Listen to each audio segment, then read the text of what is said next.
اور انشاءاللہ ہم امن کی بحالی کے لیے اپنا کردار ادا اچھا پروفیسر یہ بتائیں کہ طالبان کی طرف سے ایک نئی کمیٹی کا بھی اعلان کیا گیا ہے جو خود ان کی اپنی قیادت پر مشتمل ہے، جس میں قاری شکیل صاحب کے علاوہ اعظم طارق، عبدالولی الف خراسانی، خالد خاقانی اور عصمت معاویہ شامل ہوں گے، تو اس کمیٹی میں اور آپ کی کمیٹی کا کیا کردار ہوگا؟ تھوڑی سی اس کی وضاحت کر پائیں گے؟ بالکل یہ فطری بات ہے، اور اس وقت طالبان پہ پابندیاں ہیں، بے اعتمادی کی ایک فضا ہے، اور طالبان اور حکومت براہ راست ان کا بات کرنا ذرا مشکل ہے، اور بیچ میں یہ کمیٹیاں کام کریں گی تو انشاءاللہ العزیز ایسی فضا پیدا ہوگی کہ حکومت اور طالبان براہ راست بھی ایک دوسرے کے ساتھ آمنے سامنے ہوں گے، ایک دوسرے کی بات سنیں گے اور کسی نتیجے پہ وہ پہنچیں گے۔ تو اس لیے یہ کمیٹی جو طالبان کی طرف سے دوسری کمیٹی جو بنی ہے، اصل کمیٹی وہی ہوگی، اور ہم اس کمیٹی کے لیے ایک فضا ہموار کریں گے، اعتماد کی ایک فضا پیدا کریں گے، اور اس میں پھر یہ ممکن ہوگا کہ طالبان اور حکومت کے براہ راست ایک دوسرے کے ساتھ رابطے۔ پروفیسر صاحب آخر میں یہ بتا دیں کہ کچھ لوگوں کی رائے میں پاکستان کے آئین کے مطابق دہشت گردوں سے مذاکرات نہیں ہو سکتے، چونکہ آپ خود بھی منتخب نمائندے ہیں، تو آپ سمجھتے ہیں کہ یہ مذاکرات جو آپ لوگ طالبان کے بہاف پہ یا طالبان کے ساتھ کریں گے یہ پاکستان کے آئین اور قانون کے مطابق ہوں گے؟ جی بالکل، اس میں آئین میں کوئی رکاوٹ نہیں ہے۔ میں اس وقت تو نمائندہ نہیں ہوں، میں 12 مارچ 2012 نہیں، آپ منتخب نمائندہ تو رہے ہیں نا؟ جی بالکل میں رہا ہوں، اور آئین اس راستے میں بالکل رکاوٹ نہیں ہے۔ قتل مقاتلے کا سلسلہ جیسے بھی بند ہو سکتا ہے، آئین کا تقاضا یہ ہے کہ یہاں پہ اس کو بند کیا جائے، ڈرون حملوں کو بھی بند کیا جائے، خودکش حملوں کو بھی بند کیا جائے۔ لوگوں کا خون بہ رہا ہے، 50,000 سے زیادہ افراد یہ دنیا سے رخصت ہو چکے ہیں۔ کیا ہم اس تعداد کو لاکھ سے ایکسیڈ کروانا چاہتے ہیں؟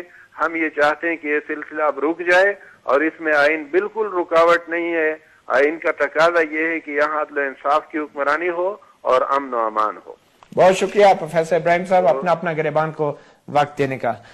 ایاز وزیر صاحب آپ نے سنا ایک اہم سیاستدان جو کہ طالبان کی طرف سے نامزد کمیٹی کے ایک رکن بھی ہیں، آپ کیسے دیکھ رہے ہیں یہ جو طریقہ کار اپنایا گیا ہے حکومت کی طرف سے اور طالبان کی طرف سے؟ آپ بھی ایک سابق سفیر رہے ہیں، مذاکراتی عمل کا آپ سے زیادہ تجربہ کس کو ہوگا؟ کیا ایسے ممکن ہے کہ یہ طریقہ کار جس میں کمیٹیاں ہی کمیٹیاں ہیں، کمیٹی در کمیٹی، کیا یہ مذاکرات کا ایک مؤثر طریقہ ثابت ہو سکتا ہے؟ دیکھیں، سب سے بہتر تو یہ ہوتا کہ حکومت کی بھی اپنی اصلی حکومتی کمیٹی ہوتی اور طالبان کی بھی اپنی کمیٹی ہوتی، یہ دونوں کہیں کسی جگہ پہ مل بیٹھتے۔ طالبان بھی پاکستانی ہے، ٹھیک ہے، بندوق اٹھائے ہیں یا ناراض ہے یا لڑ رہے وہ الگ بات ہے، لیکن رہتے بھی آپ کے ملک میں ہیں بھی اکثر آپ کے لوگ، تو بہتر تو یہ ہوگا، یہ سب سے بہتر ہوگا۔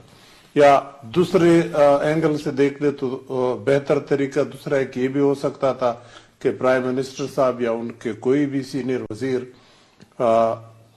گورنمنٹ میں آنے کے فوراً بعد فاٹا میں خاص کر یہ دونوں وزیرستان میں کہیں چلے جاتے، وہاں پہ آپ لوگوں کو لے جاتے، پریس کانفرنس کر لیتے، اور ادھر ہی ان کے گھر کے اندر یہ تجویز دے لیتے کہ میں یہ کمیٹی بناتا ہوں، ان سے بات کرتا ہوں، مسئلے کو حل کرتا ہوں۔ لیکن 7 مہینے لگے، اس میں نہیں پڑتے کیا کیا درمیان میں ہوا، دیر آیت درست آیت، اچھی بات ہے۔ اب اگر اس طریقے سے وہ سمجھتے ہیں کہ یہ ایک راستہ ہو سکتا ہے، اب یہ تو پل باندھنے ہیں ایک دوسرے کو پہنچنے کے لیے، تو اگر اس طرح ایک طرف سے بھی پل دوسری طرف سے بھی پل آہستہ آہستہ آگے بڑھے، یہ بھی بہت بہتر ہے۔ کتنا ضروری ہے مذاکراتی ٹیموں کے لیے کہ ان کے پاس فیصلے کرنے کا اختیار ہو، اور کیا ان کمیٹیوں کے پاس وہ اختیار ہے جو ایک کامیاب مذاکرات کی ضرورت ہوتی ہے؟ دیکھیں، میں سمجھتا ہوں کہ ان 2 کمیٹیوں کا مین ٹاسک یہی ہے کہ وہ راہ ہموار کر لے، جیسے پروفیسر صاحب نے کہا کہ حکومت اور طالبان ایک میز پہ آ جائیں، مذاکراتی جو اصلی ٹیمیں ہوں گی وہ آ جائے، پھر یہ 2 ٹیمیں ہٹ جائیں گی پیچھے سے۔ ان کا مقصد ان 2 کو لانا ہے، اعتماد پیدا کرنا ہے، راستہ ہموار کرنا ہے، اور اگر مین وائل انہی کو با اختیار بنا دے تو حکومت بھی اعلان کر لے، بتا دے ہم کو، اور طالبان بھی بتا دے کہ ان کے پاس کتنی ان کی طرف سے اتھارٹی ہے۔ امتیاز گل صاحب عملی طور پہ کیا ایسے حالات میں طالبان اور حکومتی نمائندوں کے لیے مل بیٹھ کے کوئی ایسی محفوظ جگہ ہے جہاں پہ یہ بیٹھ سکے؟ کیونکہ امریکہ کی طرف سے ڈرون حملے کا کوئی ایسی یقین دہانی تو نہیں ہے کہ نہیں کیا جائے گا. نہیں، طالبان نے جو آج اعلانیہ جاری کیا ہے اس میں انہوں نے کہا ہے کہ ہم اپنی عملداری والے علاقے میں کمیٹی کے تمام ارکان کو مکمل تحفظ فراہم کریں گے. تو جو کام حکومت کو کرنا چاہیے تھا طالبان، وہ اگر انہوں نے یہ تحفظ کی یقین دہانی کرا دی ہے تو پھر آپ کو زیادہ فکر نہیں کرنی چاہیے، کیونکہ جو کام جیسے آپ نے کہا حکومت نے نہیں کیا طالبان کر رہے ہیں. اور اس کا یہ بھی مطلب ہے کہ جب یہ کمیٹی ان کے تحفظ میں جائے گی اس علاقے میں تو آپ ان کی حاکمیت کو اس علاقے میں تسلیم کریں گے. وہاں پہ جو آئین ہے پاکستان کے آئین کی عملداری ہے وہ تخت و تاراج ہو کے رہ جائے گی. لیکن چلیں اچھی بات ہے، ہمارے ارکان جائیں وہاں پہ ملاقات کر کے آ جائیں تحفظ کے ساتھ. تو کیا کوئی ایسا یقین دہانی ہے کہ کوئی ڈرون حملہ نہیں ہوگا؟ اور امریکن گورنمنٹ کا کیا ان مذاکرات کی طرف اور ان کوششوں کی طرف ان کی کیا پالیسی ہو سکتی ہے؟ ایسا لگتا ہے کہ امریکہ کو خود یہ مذاکرات میرا خیال سوٹ کریں گے. جو حالات بن رہے ہیں افغانستان کے اندر، ان کی بتدریج کوشش ہے کہ جو پاکستان کے اندر جو لائف لائن ہے افغان طالبان کے لیے اس کو کسی طریقے سے نیوٹرلائز کیا جائے. تو اگر یہ بات چیت یہاں پہ ہوتی ہے تو وہ جو لائف لائن ہے جس کو ٹی ٹی پی اپنے جواز بھی کے طور پہ بھی استعمال کرتی ہے کہ چونکہ افغانستان میں غیر ملکی افواج قابض ہیں لہٰذا ہمارا وہاں پہ جہاد کرنا جائز ہے. تو اگر تو حکومت کسی طریقے سے ان لوگوں کو نیوٹرلائز کر دیتی ہے، ان کو مولانا فضل اللہ کو روک دیتی ہے، یا وہ ایک مطالبہ ہوگا حکومت کا کہ یہ کراس بارڈر جو سپورٹ ہے طالبان کی ختم ہو. یہ تو ابھی سامنے آئے گا نا مطالبات کیا ہے، کیونکہ اگر مطالبات وہی ہوئے جو 2008 مئی میں پہلے سوات امن معاہدے کے تحت ہوئے تھے اور جس کے تحت کئی طالبان کو رہا کر دیا گیا تھا، جس کے نتیجے میں پھر بہت سارے سرکاری حکام کی، سرکاری پیادوں کی ہلاکتیں بھی ہوئی تھی. ابھی تو یہ دیکھنا ہے کہ شرائط کیا کیا ہیں. شرائط کیا کیا ہیں؟ اعجاز چودھری صاحب، ہم نے سنا ہے کہ عمران خان صاحب نے بظاہر کہا ہے کہ وہ اس کمیٹی کا حصہ نہیں بن سکتے اور وہ ویسے بیک گراؤنڈ میں رہ کے اس عمل کو سپورٹ کریں گے، اور یہ بھی پتہ چلا ہے کہ ان کو اعتماد میں نہیں لیا گیا. یہ تمام فیصلے یا باتیں یہ کل کیونکہ اجلاس ہونا تھا، مگر اس سے پہلے یہ معاملہ طے ہو گیا ہے کہ عمران خان اب اس کمیٹی کا حصہ نہیں ہوں گے. نہیں، ابھی یہ فیصلہ تو نہیں ہوا ہے. اچھا. کل جو چیئرمین نے پہلا بیان اپنا جاری کیا ہے اس کمیٹی کے خبر آنے کے بعد تو وہ یہی تھا کہ طالبان کی نمائندگی تو طالبان ہی کر سکتے ہیں، اور اس کے اوپر انہیں ہم نے یہ مشورہ دیا تھا کہ آپ اپنے نمائندے اس کام کے لیے متعین کریں. دوسری طرف سے حکومت ہے جو پارلیمنٹ کی بھی نمائندگی کر رہی ہے اور تحریک انصاف نے اس کے اوپر بھی اطمینان کا اظہار کیا ہے. تو آمنے سامنے دو فریق ہیں، آمنے سامنے مذاکرات ہونے چاہیے. اور عمران خان کی حیثیت ویسے بھی ایک مرکزی اور قومی سطح کے لیڈر کی ہے، وہ اس کمیٹی کا حصہ نہیں ہو سکتے. یہ میری ایک ذاتی رائے ہے. صوبہ کور کمیٹی کا اجلاس ہے جس میں یہ پوری طرح زیر بحث آ جائے گا اور اس کا کوئی بھی فیصلہ ہے. تو یہ ابھی تک جو آپ کا بیان سامنے آیا یہ آپ کی ذاتی رائے ہے، ابھی عمران خان نے اس پہ حتمی فیصلہ نہیں کیا؟ نہیں، فیصلہ تو اب دیکھیے نا، فیصلہ تو کوئی ادارے کرتا ہے، کمیٹی میں ہوگا. لیکن کل انہوں نے ایک بات بڑی واضح کی ہے کہ طالبان کی نمائندگی طالبان کو کرنی چاہیے. اچھا، اب تو طالبان نے بھی اپنی ایک علیحدہ سے کمیٹی کا اعلان کر دیا ہے، تو ایسی صورتحال میں میرے خیال میں یہ کہنا شاید درست نہ ہوگا کہ جو ان سیاستدانوں پر مشتمل کمیٹی کا اعلان کیا گیا تھا وہ ان کی نمائندگی کرے گی. تو ایسی صورتحال میں شاید عمران خان جو ہے اس پہ غور کریں دوبارہ اس کمیٹی میں شامل ہونے. ایک تو مطیع اللہ جان صاحب، یہ دونوں کمیٹیاں کل سامنے آ گئی تھیں، یہ آج نہیں آئی ہیں. ٹھیک ہے. اور اس میں کوئی فرق بھی واقع نہیں ہوا. کل ذرائع سے ہوتا رہا میرے خیال میں. بالکل، کل آ گیا تھا، شاہد اللہ شاہد صاحب کے بیان کے طور پہ ہی آ گیا تھا. آج اس کی کنفرمیشن ہوئی ہے، اس لیے کوئی جوہری فرق تو نہیں سچویشن میں واقع ہوا. اور ہمارا موقف تقریباً اس کے اوپر واضح ہی ہے کہ ہم ظاہر ہے وی آر فار پیس. سب سے پہلے تحریک انصاف اس ملک کے اندر پارٹی تھی جو بڑے عرصے سے یہ کہہ رہی تھی کہ ہمارا اصل واحد ہدف امن کا قیام ہے اور اس کو مذاکرات کے ذریعے ہی حاصل کیا جانا چاہیے. دوسرے جتنے بھی آج تک اقدامات کیے گئے ہیں اس کے نتیجے میں کچھ تو خون ہی ہوا ہے، اس کے نتیجے میں امن قائم نہیں ہو سکا ہے. یہ بنیادی چیز ہے جسے ہمارے پیش نظر رہنا چاہیے. البتہ یہاں تک پہنچنے کے لیے کچھ چیزیں پری ریکویزٹ ہیں. مثال کے طور پہ یہ سارے مذاکرات in the four corners of the constitution ہونے چاہیے. پاکستان کے آئین کو ادھر ادھر نہیں ہونا چاہیے. ان کو ڈرون بھی نہیں ہونا چاہیے. ٹھیک ہے نا. اور کوئی خود کش حملے اور آپریشن بھی نہیں. ظاہر ہے دونوں طرف سے سیز فائر ہونا چاہیے, تب جا کے یہ آگے بڑھ سکے گا. اور اس کے لیے کوئی وقت بھی مقرر ہونا چاہیے. یہ ہو سکتا ہے کہ لابتنائی سلسلہ بھی ہو سکتا ہے, لیکن میں سمجھتا ہوں کہ with in the frame work کوئی ٹائم لائن ہو.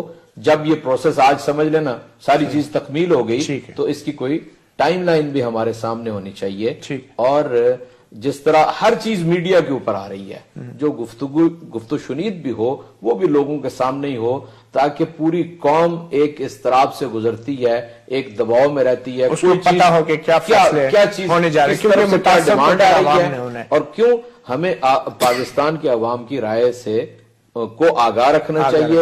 اور ان کا فیڈ بیک اصل میں وہ بڑا بنیادی اہمیت کا عامل ہے. بہت شکریہ. ایک چھوٹی سی بریک لیں گے ناظرین, اور بریک کے بعد ہم بات جاری رکھیں گے طالبان اور حکومت کے مذاکرات کے حوالے سے, اور یہ جاننے کی کوشش کریں گے ان ماہرین سے کہ آخر کیا ممکنہ مطالبات دونوں اطراف سے ہو سکتے ہیں اور ان مذاکرات کی کامیابی کا کتنا چانس ہے. ایک چھوٹے سے وقفے کے بعد.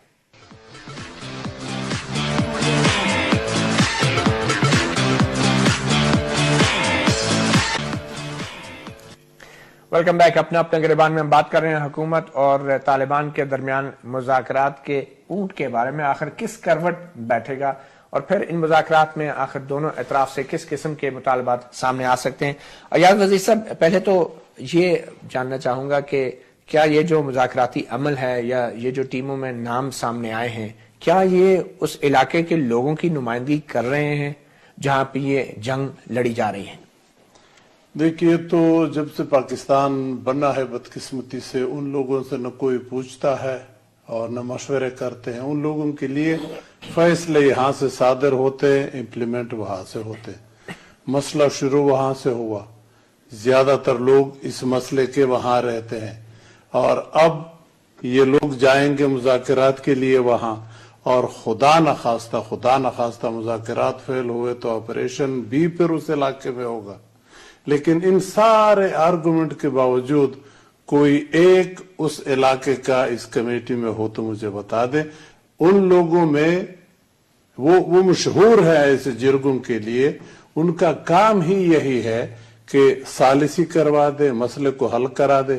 لیکن حکومت نے بہتر جانا کہ جیسے ہمیشہ اگنور کرتے رہے ہیں, اس مرتبہ بھی فاٹا کو اگنور کر لو. تو یہ جو ہمارے منتخب نمائندے ہیں, کیا ان کو اس بات کا ادراک نہیں کہ وہاں کے لوگوں کا بھی شامل ہونا ضروری ہے, اور کیا یہ ان لوگوں سے, وہاں کے نمائندہ لوگوں سے مشورہ کرنے کے پابند نہیں ہوں گے اس تمام عمل میں؟ میں نے تو کل ہی متی اللہ جان صاحب ایک ٹی وی چینل پہ یہی تجویز دی تھی اپنے کمیٹی کو کہ وہ طالبان کی کمیٹی کے انتظار میں وقت یہاں نہ لگا لیں. فاٹا کے 7 ٹرائبل ایجنسیز ہیں, تو یہ جہاز پکڑے یا بس میں جائے یا گاڑی میں جائے, جیسے جاتے ہیں ہر ایک ٹرائبل ایجنسی میں کم از کم ایک رات گزار لے تاکہ لوگوں کے ساتھ انٹریکشن کر لے اور وہاں زمینی حقائق دیکھ لے. آپ اگر اسلام آباد سے فاٹا کو دیکھتے ہیں تو وہ ایک رخ ہے, آپ جب وہاں ہوتے ہیں تو پھر دوسرا رخ ہے. جب لوگوں سے باہر جا کے مل لو, ان لوگوں سے جو حکومت نہیں لاتی, آپ خود جا کے ان سے ملتے ہیں تو پھر تیسرا رخ ہے. تو پھر آخر کیا فرق ہے امتیاز گل صاحب, وہاں کے لوگوں کے جو مطالبات ہیں یا ان کی جو ضروریات ہیں, کیا ان کی نمائندگی ان مذاکراتی ٹیموں میں نہیں ہو پا رہی, اور وہاں کے مقامی لوگ کیا چاہتے ہیں؟ آپ کی کیا اسیسمنٹ ہے؟ مقامی لوگ تو اب دیکھیں, ہم میرا خیال ہے تھوڑے سے ڈائگریس کر رہے ہیں اپنے مسئلے سے. مقامی لوگ تو جہاں تک مجھے یاد پڑتا ہے 1994-95 سے جب تحریک نفاذ شریعت محمدی شروع ہوئی تھی, وہاں انصاف چاہتے ہیں, وہ ایف سی آر کا خاتمہ چاہتے ہیں. وہ چاہتے ہیں کہ ہمیں جو آئین میں آرٹیکل 246 یا کیا 247 ہے کہ اس کے تحت ایک لائن میں لکھ دیا گیا ہے کہ یہ تمام علاقے جو ہیں وہ وفاق کے زیر انتظام ہوں گے. وہ اس سے نجات چاہتے ہیں. وہ چاہتے ہیں کہ اس کو باقی پاکستان کی طرح ہمیں فرسٹ کلاس سٹیزنز یعنی شہریوں کی طرح اس جنگ سے وہ کس طرح متاثر ہو رہے ہیں اور ان کی کیا توقعات ہیں ان مذاکرات سے؟ اس جنگ سے براہ راست وہ متاثر ہو رہے ہیں. ان توقعات کیا ہیں؟ کیا ان کی نمائندگی ان کمیٹیوں میں ہے؟ آپ کیا اس کو دیکھ رہے ہیں؟ دیکھیے یہ تو لوگوں سے پوچھنے والی بات ہے نا کہ وہ سمجھتے ہیں ان لوگوں کو.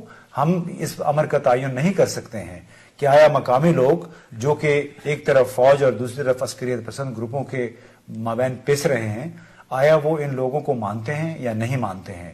تو اس میں میرا خیال ہے کہ ہمیں اس پہ بہت زیادہ قیاس آرائی کی ضرورت نہیں ہے. ضروری یہ ہے پاکستان کے لیے، وہاں کے عوام کے لیے بھی بڑا ضروری ہے کہ پہلے سیز فائر ہو. جو قتل و غارت گری کا سلسلہ ہے وہ اگر کس طریقے سے بند ہو جاتا ہے تو میرا خیال ہے کہ آئینی جو دلائل ہیں اس میں ہمیں پھر جانا چاہیے. اچھا مجھے مختصراً یہ بتائیں کہ مطالبات کیا ممکن ہو سکتے ہیں؟ طالبان کی طرف سے ایک تو مطالبہ بار بار سامنے آ رہا ہے کہ شریعت کے نفاذ کے حوالے سے، باقی قیدیوں کی رہائی اور دوسرے مطالبات بھی ہوں گے. حکومت پاکستان کی طرف سے ایک چیز جو سامنے آ رہی ہے کہ بھی ہتھیار پھینک دیں اور افغانستان کی کراس بارڈر موومنٹ ختم ہونی چاہیے.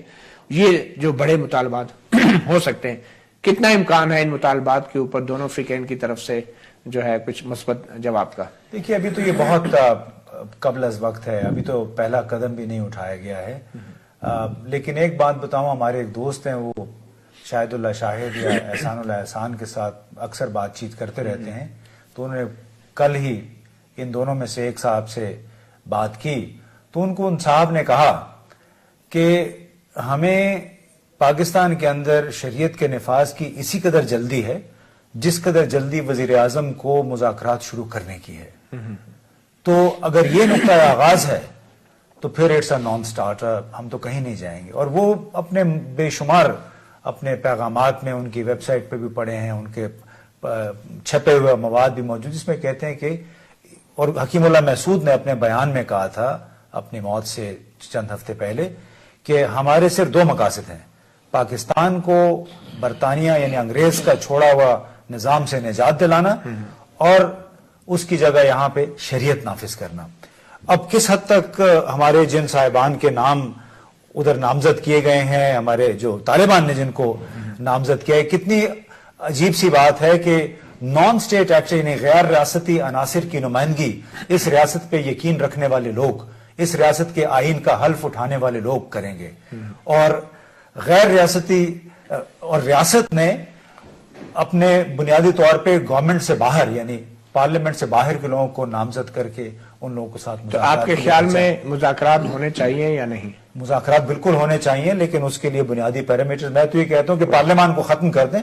542 ارکان کی پارلیمان ہے، اس میں سے ایک بھی رکن نہیں ملا نواز شریف صاحب کو اپنے اعتماد کا کہ اس کمیٹی میں شامل کرتے.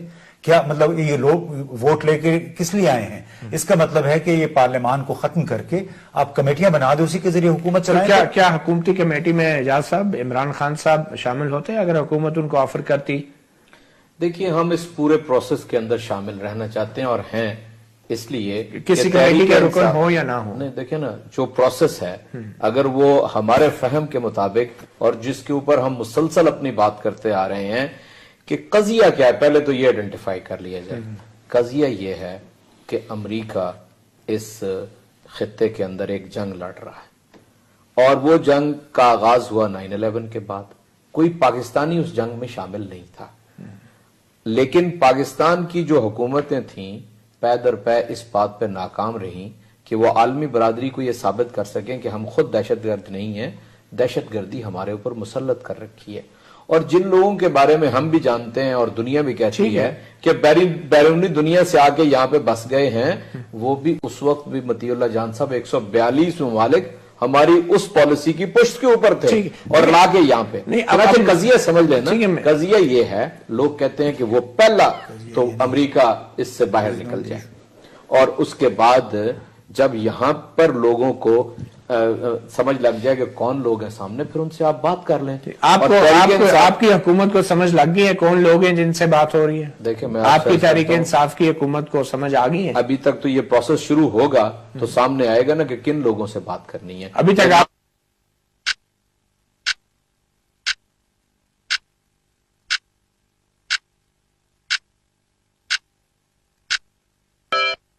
کو یہ سمجھ آنی چاہیے کہ اصل میں قضیہ کیا ہے. اس لیے میں نے اپنی ابتدائی گفتگو میں یہ کہا ہے کہ گورنمنٹ آف پاکستان امریکہ سے یہ کہے کہ اس پیس پروسیس کے دوران وہ ڈرون اٹیک نہ کریں.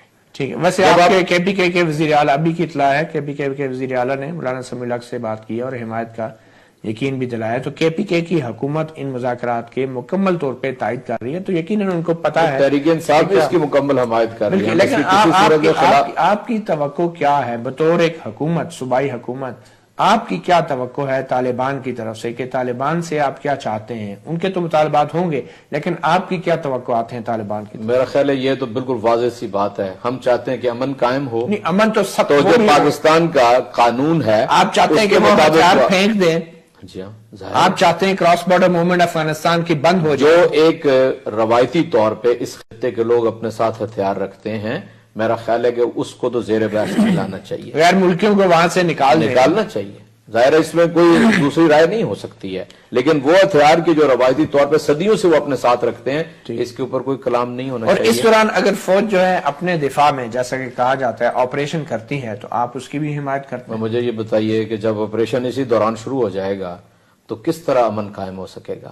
یہ تو اس کی ایک بہت اہم شرط ہے کہ دو طرفہ سیز فائر ہو, تب جا کے کوئی. اور یہ جو کمیٹیاں بنی ہیں یہ تو بنیادی طور پہ رابطے کا کام کریں گی نا, کہ طالبان کیا کہہ رہے ہیں حکومت کو آگے بتائیں گے, حکومت سے سن کے ان کو جا کے بتائیں گے کہ کیا ممکن ہے. یہ تو رابطے کا کام ہے. اصل فیصلہ کرنے والے تو ان 4 رکنی کمیٹی جو گورنمنٹ نے بنائی ہے اس کے بھی پیچھے ہیں, اور طالبان کی جو 5 رکنی کمیٹی ہے اس کے بھی پیچھے ہیں. ایاز وزیر صاحب, کتنا گہرا تعلق ہے پاکستان کے ان مذاکرات کا افغانستان کی صورتحال سے, اور کتنا آپ تھوڑا سا اس کو اگر تو وضاحت کر سکیں کہ افغانستان سے اب امریکی فوجوں کے واپس جانے کی جو بات ہو رہی ہے, ان مذاکرات کی کامیابی کا اس عمل پہ کتنا اثر پڑے گا, اور کتنا ضروری ہے کہ یہاں پہ مذاکرات کامیاب ہوں امریکی اور افغانستان کی حکومت کے مفادات کے حوالے سے بھی؟ دیکھیے, یہ مسئلہ شروع ہی ہوا وہاں سے ہے, افغانستان ہی کے مسئلے سے یہ سارا مسئلہ ہمارے ہاں ادھر اٹھا ہے. اب اس کے حل ہونے سے 2 فائدے ہیں. آبویسلی آپ کے ہاں امن ہوگا, وہاں بھی یہ لوگ اگر حکومت چاہے, اب اس میں آپ سارا لوڈ ان لوگوں پہ, طالبان پہ یا اس علاقے کے لوگوں پہ نہ ڈالیں کہ وہ از خود جاتے ہیں ایک راستہ بارڈر. وہاں پہ جو موومنٹ ہوتی ہے بارڈر کی, خواہ وہ افغانستان سے ادھر ہو یا ادھر سے ادھر ہو, اس میں دونوں ملکوں کے کچھ ادارے شامل نہ ہو تو یہ ناممکن ہے. لوگ خود کچھ نہیں کر سکتے. یہ 2 حکومتیں یہ آپس میں طے کر لیں کہ ہم یہ نہیں کریں گے, کل سے کوئی نہیں جائے گا. یہ تو سیدھی سی آسان سی بات ہے. لوگ خود نہیں جاتے, نہ جانا چاہتے. تو اگر آپ امن لے آئے تو فائدہ یہ ہوگا کہ آپ کی اپنی لڑائی نہیں ہوگی, آپ کے اپنے سپاہی, آپ کے اپنے بچے نہیں مریں گے. اور پھر اگر آئندہ افغانستان میں آپ کو ضرورت پڑی تو آپ فارغ ہوں گے. تو مجھے صرف یہ ڈر ہے کہ یہاں پہ امریکہ شاید اس امن میں انٹرسٹڈ اس لیے نہ ہو کہ وہ چاہتے ہیں کہ آپ کی فوج آپ کے لوگوں کے ساتھ اس حالت میں رہے, تاکہ نہ فوج کو فرصت ہو نہ ان ملیٹنٹس کو فرصت ہو کہ وہ افغانستان میں جائے. لیکن اتنا میں ضرور کہوں گا کہ وہ آپریشن کے حق میں بھی شاید نہ ہو, کیونکہ آپ اگر نارتھ وزیرستان میں آپریشن کرتے ہیں تو ان لوگوں کو بامر مجبوری, خواہ وہ نہ بھی چاہے, لیکن جان بچانے کے لیے وہ زیادہ تر شاید افغانستان جانا پڑے, اور اگر وہاں جائے تو وہ امریکہ کے لیے خطرہ ہے.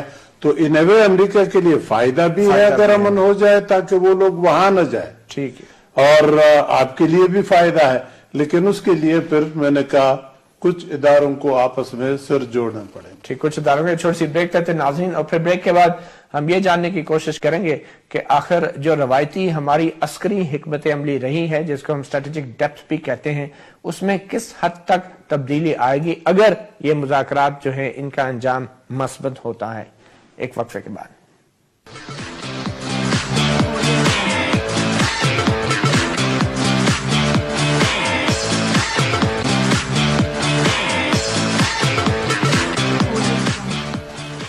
Welcome back. پروگرام اپنا گریبان میں ہم بات کر رہے ہیں حکومت طالبان مذاکرات کے حوالے سے. امتیاز گل صاحب، ہر دفعہ جب بھی طالبان کے ساتھ مذاکرات ہوئے، اس سے پہلے مشرف دور میں، تو یہ تمام مذاکرات جو ہیں بنیادی طور پہ پاکستان کی افواج ہی کرتی تھی اور عسکری قیادت ہی اس میں لیڈ لیتی تھی. یہ میرے خیال میں بڑا ایک یونیک موقع ہے کہ جب سویلین گورنمنٹ نے وہ کام کرنا شروع کیا ہے کہ جو پہلے عسکری قیادت جنرل مشرف کے دور میں کرتی رہی ہے. تو یہ سارا عمل جو ہے یہ کتنا غیر عسکری ہوگا؟ اور کچھ لوگوں کا تو یہ خیال ہے کہ ان مذاکراتی ٹیموں میں خفیہ اداروں کے نمائندے بھی ہونے چاہیے تھے، ملٹری کی نمائندگی بھی ہونی چاہیے تھی. تو یہ کتنا اس کا امکان ہے کہ یہ مذاکرات کامیاب ہو سکتے ہیں جبکہ عسکری قیادت جو ہے اس عمل کا بالکل حصہ نظر نہیں آ رہی؟ دیکھیے، پہلے مطالبات تو سامنے آنے چاہیے نا. ہمارے پاس سامنے مطالبات نہیں ہیں، یعنی جو فریم ورک ہے مذاکرات کا وہ ابھی طے نہیں ہوا ہے. لیکن ہم نہیں جانتے کہ وہ چاہتے کیا ہے، مطلب کچھ آئیڈیا تو ہونا چاہیے ہمیں. نہیں، بنیادی طور پہ ہم معلوم تو ہے ہاں کہ کیا چاہتے ہیں اور کیوں چاہتے ہیں، اور اسی لیے میں تو کافی عرصے یہ کہتا رہا ہوں کہ تشخیص جو ہے مرض کی وہ صحیح نہیں ہے پاکستان میں.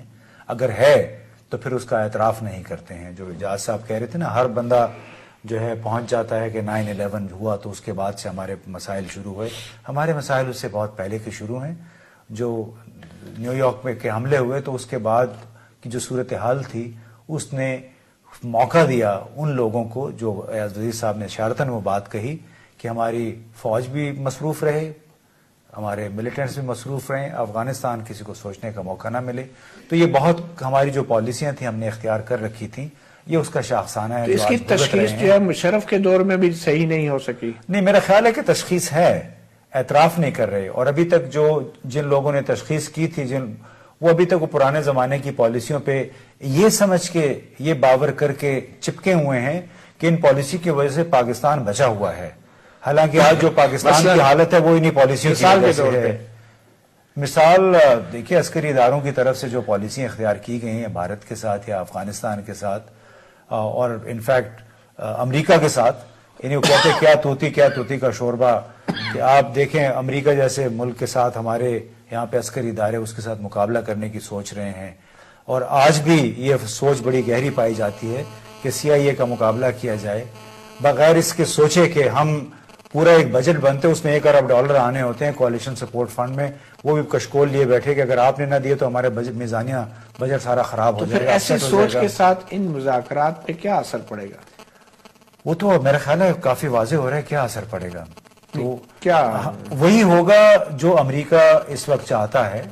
وہ چاہتے ہیں کہ ہمارے جو خاص طور پہ لوگ ہیں جو اس طرف جاتے ہیں وہ ڈس انگیج ہو جائیں، تو ان کے لیے شاید پھر آسان ہو جائے افغان طالبان کے ساتھ. یہ تو ہماری روایتی اسٹریٹجک ڈیپتھ کا جو نظریہ ہے اس کے خلاف جائے گی نہیں بات؟ نہیں، وہ میرا خیال ہے اس سے تو یہ دستبردار کسی حد تک ہو چکے ہیں، لیکن ان کے اپنی نظروں میں یہ بڑی بڑی سوچ، اس کو مالی خولیا کہتے ہیں، میگالومینیا، اس میں ہم نے ملک کو کھڈے لائن لگا دیا ہے. معیشت ہماری تباہ ہو گئی ہے. جو ابراہیم صاحب نے کہا کہ 50,000 لوگ مارے گئے ہیں. تو somehow میرا اپنا ابھی بھی اس بات پہ بڑا پکا یقین ہے کہ یا تو تشخیص صحیح نہیں ہے، اگر تشخیص ہے تو اس کا اعتراف نہیں ہے. مختصراً ایاز وزیر صاحب، کیا واقعی یہ جو کیا کہتے ہیں کون سا مالی خولیا ہو گیا ہے؟ سمجھتے ہیں کہ ابھی بھی یہ بیماری ہے ہمارے؟ یہ تو خود چونکہ اس پالیسی کا حصہ رہے، ان کو بتانا چاہیے ایکچولی کھل کے. اب تو چونکہ پالیسی سے باہر آ چکے ہیں. دیکھیں، مسئلہ یہ ہے کہ کہنا تو بڑا آسان ہے، لیکن آپ شروع سے دیکھ لیں، جب سے پاکستان بنا ہے ہم نے Day 1 سے انڈین سینٹرک پالیسی شروع کر لی. جدھر ہندوستان موو کرے گا ہم اس کا راستہ روکنے کی کوشش کریں گے. افغانستان میں آ گیا، ہمیں ڈر لگا کہ وہ ہمارا راستہ روک رہے ہیں، ہمارے لیے مصیبت کڑی کر رہے ہیں. افغانستان میں 9/11 سے پہلے بھی، اس سے روس کے سوویت یونین کے آنے سے پہلے 79 سے پہلے ہندوستان افغانستان میں ہم سے زیادہ وہاں لگا ہوا تھا. سول وہ ادارے بنانے میں تعلقات بھی بہت ہم سے بہتر تھے، اور اب بھی ہم سے آگے ہیں. 2-2.5 بلین کا تو پروجیکٹ کر رہے ہیں. اب کیا ہو رہا ہے؟ ہاں، اگر ہمارے خلاف دیکھیں، ہر ایک ملک اپنا انٹرسٹ خود بچائے. اس وقت کیا سوچ ہے ہمارے عسکری اداروں کی؟ کیا وہ اسٹریٹجک ڈیپتھ کی سوچ ابھی بھی موجود ہے؟ اگر نہ یہ مذاکرات کیسے اثر انداز ہو سکتے ہیں اس سوچ کے اوپر؟